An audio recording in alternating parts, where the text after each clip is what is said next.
صحیح کہہ رہا ہے میرے بھائی، جمعہ جو ہے جمعہ اور نماز عید آپ فرادہ پڑھ سکتے ہیں، نماز عید ہے، جمعہ تو جماعت ہوتی نہیں ہے، جمعہ کو فرادہ پڑھیں گے تو نماز ظہر ہوگا۔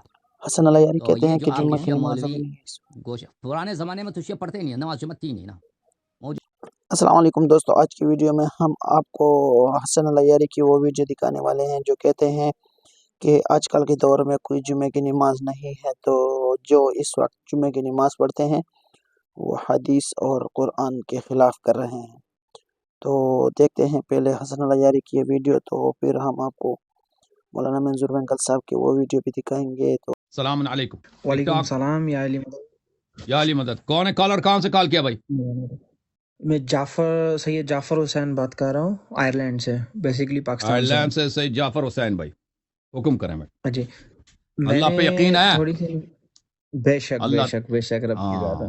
چلیں جی، نہیں، میں سید ہوں، ویسے بھی اہل تشیع سے تعلق رکھتا ہوں۔ صحیح۔ تو میں نے بیسیکلی پوچھنا تھا جمعے کے بارے میں، کیونکہ میں نے کچھ احادیث پڑھی ہیں، مجھے ایگزیکٹلی ریفرنس کا نہیں پتا کہ کہاں سے ہیں، لیکن تھوڑا بہت نالج ہے، تو اس لیے میں پوچھنا چاہ رہا ہوں کہ جمعہ باجماعت ادا جو ہوتا ہے، جمعے کی نماز جو ہوتی ہے، کیونکہ یہ غلط ہے، اس یہ میں امام معصوم علیہ السلام کے بغیر ادا نہیں ہوتی۔ ہاں، یہ شیعہ مولوی جو کرتے ہیں نا، یہ احادیث کے خلاف ہے۔ بے شک میں بھی اس بات پہ ہوں۔ اور عیدین کی نماز بھی جو ہوتی ہے وہ مولا نے فرمایا ہے کہ ہمارے بعد کوئی جمعہ باجماعت نہیں ادا کر سکتا، کیونکہ امام جب ہوں گے تو وہ ہی امامت کرا سکتے ہیں، ان کے بغیر کوئی بھی نہیں کرا سکتا۔ جی جی، عیدین کی بالکل آپ صحیح کہہ رہے ہیں میرے بھائی۔ اور جمعہ جو ہے جمعہ اور نماز عید آپ فرادہ پڑھ سکتے ہیں، نماز عید ہے، جمعہ تو جماعت ہوتی نہیں ہے، جمعہ کو فرادہ پڑھیں گے تو نماز ظہر ہوگا۔ تو یہ جو آپ کے شیعہ مولوی پرانے زمانے میں تو شیعہ پڑھتے ہی نہیں، نماز جمعہ تھی نہیں نا۔ موجودہ دور میں وہ جماعت عمریہ کی کاپی کرنا شروع کر دیا ان لوگوں نے، تو وہ نماز، کیونکہ ان کا اپنے امام بھی بن گیا نا، ولی فقی بھی ہے ان کا، سیستانی بھی ان کا امام ہے، تو یہ نماز جمعہ پڑھاتے ہیں، لیکن روایات احادیث میں یہی ہے، ٹھیک ہے نا؟ بے شک کہ وہ اس کے روایات ایک نہیں، کئی ایک ہے۔ اگر کبھی ہم نے تقریر نہیں کی اس مسئلے پر کہ وہ حدیث دکھائیں، ہم نے ایک دفعہ تقریر کیا تھا صرف اسی اجتہاد والوں کے لیے، میں نے ان کا اپنا اجماع دکھا دیا تھا کہ آپ کا اجماع ہے کہ نماز جمعہ کے لیے امام علیہ السلام ہو یا اس کا نائب خاص کا ہونا ضروری ہے، لیکن احادیث میں بھی ٹھیک ہے نا، لیکن اس کا کبھی انشاءاللہ اس بحث کو کامل کریں گے کبھی۔ اور یہ بہت ہی افسوس کی بات ہے، شیعہ مولوی ڈنڈا لے کے کھڑے ہوتے ہیں نا، دیکھا ہم نے، سوٹی لے کے آ جاتے ہیں کہ ہم نماز جمعہ پڑھا رہے ہیں۔ وہ ہے کہ نہیں بھائی؟ انٹرنیٹ پہ جمعہ کے دن دیکھو، وہ یوٹیوب پہ کتنے بھائی وہاں پہ ہوتے ہیں کہ فلان شخص کہاں پہ ہندوستان میں فلان جگہ پہ نماز جمعہ پڑھا رہے ہوتے ہیں، احادیث کے خلاف، شریعت کے خلاف۔ اور یہاں پہ تو ایسا بھی بولا جاتا ہے کہ جس نے 3 جمعہ نہیں پڑھے وہ تو اسلام سے ہی باہر ہو گیا۔ بالکل وہ اس وقت ہے جب شرعی جمعہ ہو، جب شرعی جمعہ امام علیہ السلام آ جائے۔ ہاں، پھر عجیب بتایا، یا ایھا الذین آمنوا، ایمان والوں، اللہ کا نظام یہ ہے کہ اس پورے قرآن کے اندر اللہ پاک جب خصوصی اس کی توجہ اپنے بندوں کی طرف ہوتی ہے اور خصوصی جب کوئی نعمت تقسیم کرنے پہ آ جاتا ہے تو پھر اللہ پاک ان کو یا ایھا الذین آمنوا کے لفظ کہہ کر کے ان کو پکارتا ہے۔ یا ایھا الذین آمنوا اتقوا اللہ حق تقاتہ، ایمان والو بچو اور اللہ سے ڈرو جس طرح اللہ سے ڈرنے کا حق ہے۔ سبحان اللہ۔ ظاہر ہے کہ آدمی ماں سے بھی ڈرتا ہے، لیکن ماں کے اندر وہ جمال ہے اور اس کے اندر رحم دلی ہے اور شفقت ہے، اس کے ادب اور احترام کے پیش نظر انسان اس سے ڈرتا ہے، لیکن اس کی تھپڑوں سے نہیں ڈرتا۔ یہ ماں سے ڈرنے کا حق یہ ہے کہ جی گود میں اس نے پالا ہے اور اس نے یہ ہے کہ آپ کی نگہداشت بھی کی ہے اور یہ ہے کہ کئی سال وہ گند بھی صاف کرتی رہی ہے، تو اماں جی کا جمال اور اماں جی کی شفقتیں انسان کے پیش نظر ہے، ان سے اسی طرح ڈرتا ہے وہ اس کے عظمت کے پیش نظر۔ اور ابا جی کی عظمت تو ہے، لیکن ابا سے جو ڈرنا ہے اس ڈرنے کی نوعیت الگ ہے کہ تھپڑ مجھے پہنچے، اور پولیس والے ان سے ڈرنے کا حق الگ ہے، اور ہمارے رینجر والے حضرت ہیں ان سے یہ ہے کہ الگ ہے۔ چھوٹا جو افسر ہے اس سے ڈرنے کا حق، وہ اسے بھی ڈرا جاتا ہے، اس کی نوعیت الگ ہے، اس سے کچھ بڑا، اس سے کچھ بڑا، اس سے کچھ بڑا، اس سے کچھ بڑا۔ اور سامنے جب ٹریفک والے کھڑے ہوں اور وہ اللہ آپ کا بھلا کریے کہ کیا ہے وہ بند ہو ٹریفک، وہ سرخ بتی جل رہی ہو، سوال ہی نہیں ہے کوئی ماں کا لال گاڑی لے جائے، اس سے ڈرا جاتا ہے۔ اس کے ڈرنے کی نوعیت الگ ہے کہ اگر میں گاڑی لے جاؤں گا تو پھر یہ ہے کہ مجھ پر جرمانہ عائد ہوگا۔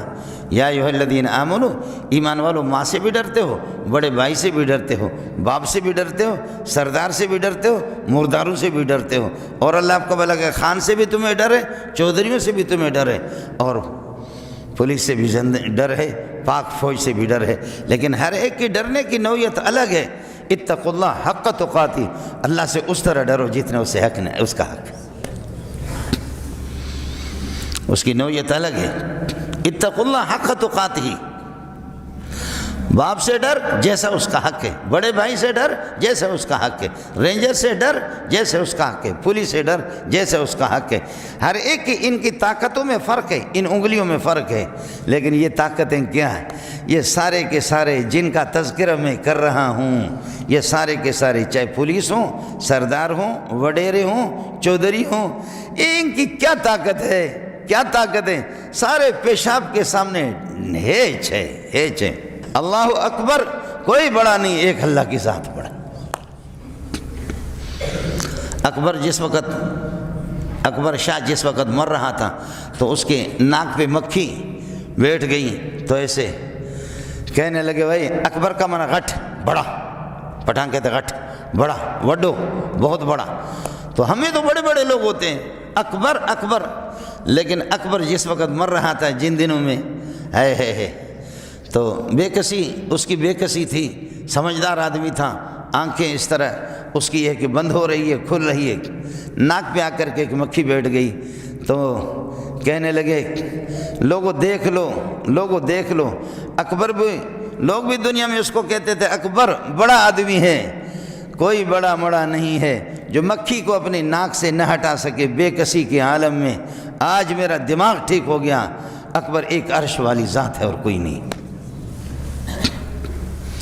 حضرت ابو مسعود البدری نے کس کر کے ایک غلام کو تھپڑ مارا ہے، ہوتے ہیں غلام آپ کے زیر دست ہوتے ہیں، آپ بڑے ہوتے ہیں جیسے ہمارے سرکار حضرات۔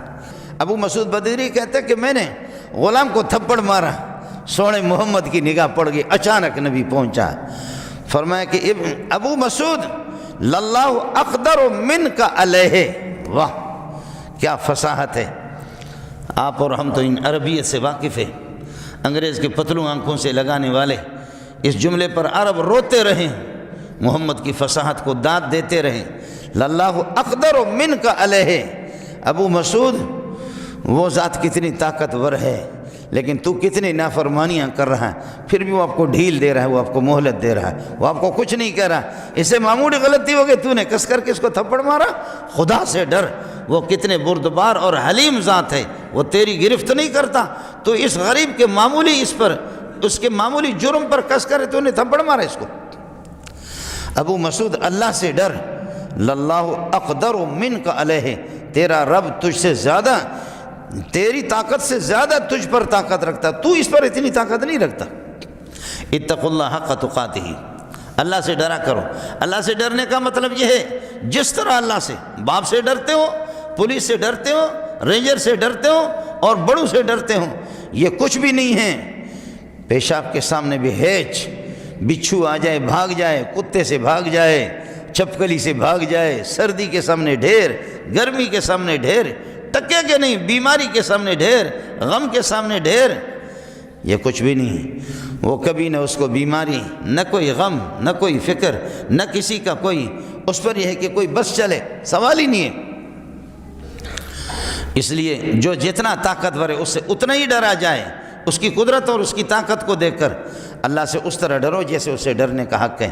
اس لیے علماء کہتے ہیں اللہ سے ڈرنے کا حق یہ ہے کہ بِأَن يُطَاعَ فَلَا يُعْصَى، اللہ کی ہمیشہ اطاعت کی جائے، بات مانی جائے، فَلَا يُعْصَى، اس کی نافرمانی نہ کی جائے، وَيُذْكَرْ، اور ہمیشہ اللہ ہی دل و دماغ کے اندر اللہ کا ذکر ہو، دل و دماغ میں اللہ کی ذات گرامی مستحضر ہو، وَيُذْكَرْ فَلَا يُنْسَى، اور اللہ کو بھلایا نہ جائے، وَيُشْكَرْ، خدا کی نعمتوں کی شکر